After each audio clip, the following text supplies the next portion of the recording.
Yo, when y'all was little, y'all ever be out with your parents and something start taking over your body to just do some stupid? And when you do it, your parents get to talking about something. You gonna get beat when you get home. Yo, this was one of the worst punishments ever, bruh. Cause after this very realistic scenario happened, your parents be trying to act like it's all cupcakes and peaches. But you'll be chilling with your parents, right? Having a blast. And the moment you get in that bed, shuffle your feet a few times, they wanna drop kick the door open and start beating the shit out of you, man. Like, what type of psychological torture is you on, bro? You could have did this way earlier, gang. Now I got no choice but to run away. But for me, the whoopings ain't make me want to run away like that. It was when they took the Xbox, cause bro, they will always take it when something important on the game is happening. Like, it'll be a double XP weekend. They only got one of these once a year, bro. And you want to take the game cause I smacked some mannequin butt. Get your priorities together, man. But once you get in high school, they start spam taking your phone, bruh. And when they was cooking this joint up, somebody should have told these to get out of the kitchen, bruh, because this punishment is so trash. Literally the next day, I was in school using a bro phone to do all my streaks. And when I got back in the crib, I was on that one old tablet in the closet. You get caught sneaking around a punishment, bro, that's when they start getting creative with it. And the worst one out of all the creative punishments is when your parents try to embarrass you. And back when I was in high school, I did something stupid, and I got one of the most embarrassing punishments known to man. So one day, I had just got off of work, right? And I decided to hit the bro up the spark. And he said, bet. So I get home and double check that I have everything to not get caught. Cause if my mom wakes up and I'm not there, it's gonna be the type of trouble where she looks at me differently. So I successfully snuck out, had a fantastic session, and made it back to the crib. I opened the door and my mom is sitting right there waiting for me. And she like, hello, sir. What were you doing? Nothing. I was chilling with the bro. You sure about that? You know what? It's okay. I got something for you. Have a good night. And I didn't even say nothing, bro. I just went to my room. And I'm laying there trying to go to sleep. But inside, we both knew what was going on. But then again, she ain't say nothing. So if she not tripping, then I'm not tripping. So the next day, I get up and start getting ready for the day. So I turn on the Xbox and I notice something. My controller is missing. And I'm thinking, okay, maybe I just crashed out the last time I was playing the game. So I started looking around the room to see if I threw it somewhere, but I couldn't find it. And then I had a thought. What if my mom came in my room and took my controller? But then again, she don't even have a reason to. But I call her up anyway to ask her if she seen it. And she like, you want to ask me if I have your controller and you come in my house last night looking like that? Have a good day, sir. And I just stood there sick because it's like, what am I supposed to do now? Count the dust on my desk? So I started thinking of any way I could hop on the game. And then I got one of the greatest ideas known to man. I'm gonna ask the bro if he has an extra controller. But then again, if I don't hide it before my mom gets home, I might not see the light of day. So I hit up the bro, ask him if he has an extra controller, and he says he does. So I walk up to his crib, grab the controller, and life was amazing. And now I'm sitting there, cooking on 2K. Why are you on the game? My bad, I just... No.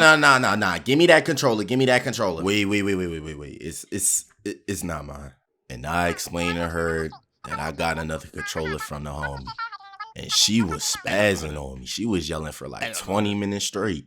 And then she tells me to go take the controller back up. So I took it back up there. And at this point, I ain't even want to be in the crib no more and listen to my mom yell at me for the rest of the day. She just yelled at me like she had this joint saved in the notes app. So I take the controller back to the bro.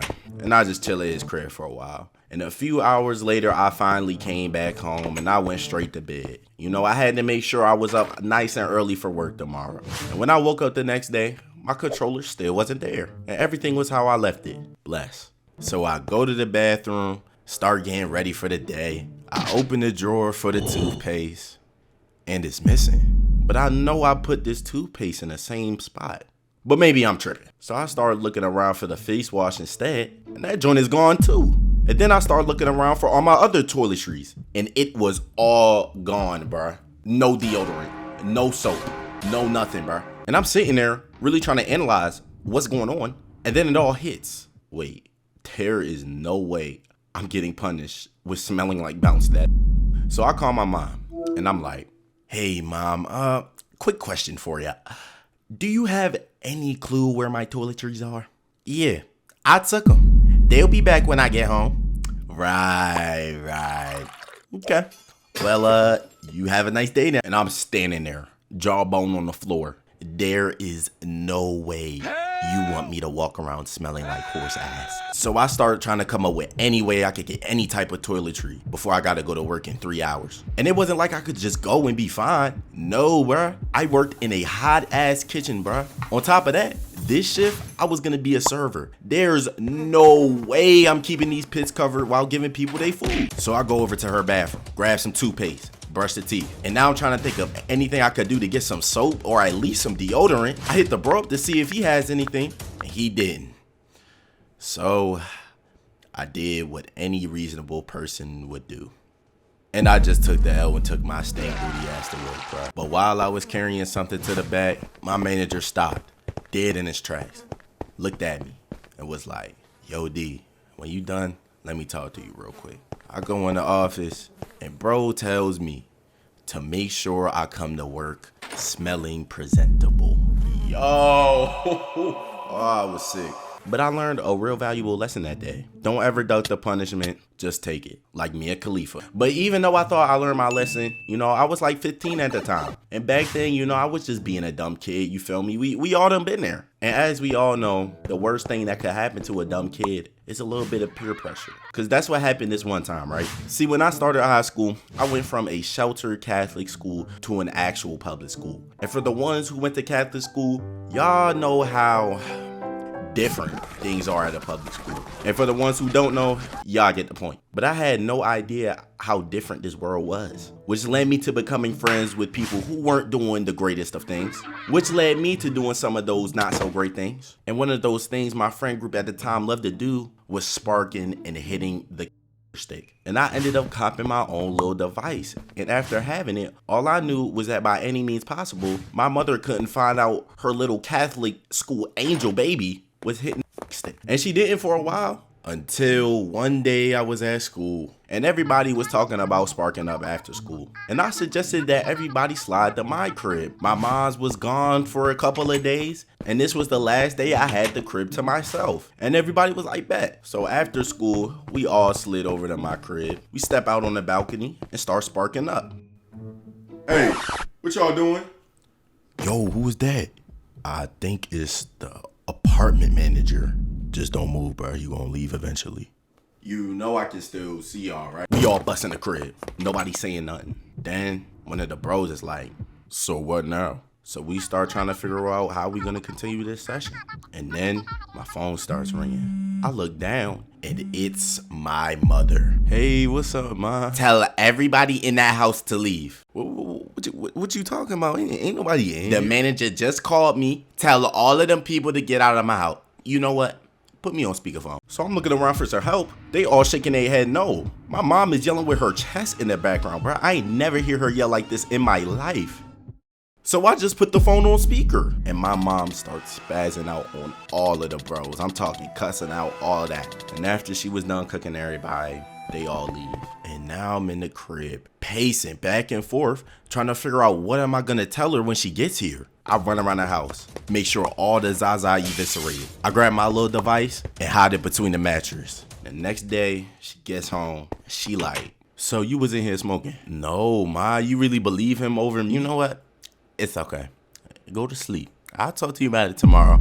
And I ain't know what to think when she hit me with this maneuver. Normally, she skips straight to swing belt first, ask questions later. But for her to be this calm, oh no. So I start begging her to talk to me about it. And she says, no, that's okay. We'll talk about it tomorrow. And then smiles, bruh. So I went to bed, bruh. I couldn't even sleep, man, because I knew it was over for me tomorrow. So I go to school the next day. When I get home, my mom like, go put your stuff down and come in my room when you're done so we can talk about it. I go to my room, and all my life, I had no door, no TV, no desk, no computer, literally a dresser and a bed. And then I go to her room and she tells me to explain everything that just happened to her. And I told her, she was like, Okay, even if the manager was lying, I found something in between your mattress. And we both know we not having this. So because you have this, you see how your room is? It's gonna be like that for the next 3 months. And just like she said, that was exactly how my room was for the next 3 months. No door, no TV, no computer. And I was looking outside of the window like these, watching my friends have a blast. But I got my together. You know, I stopped sparking and I was making sure all my work was done. And she ended up letting me off punishment a little early. And if I'm being real, I really did deserve that one. I disrespected the shit out of my mom's crib, and everything I did, I had no business doing.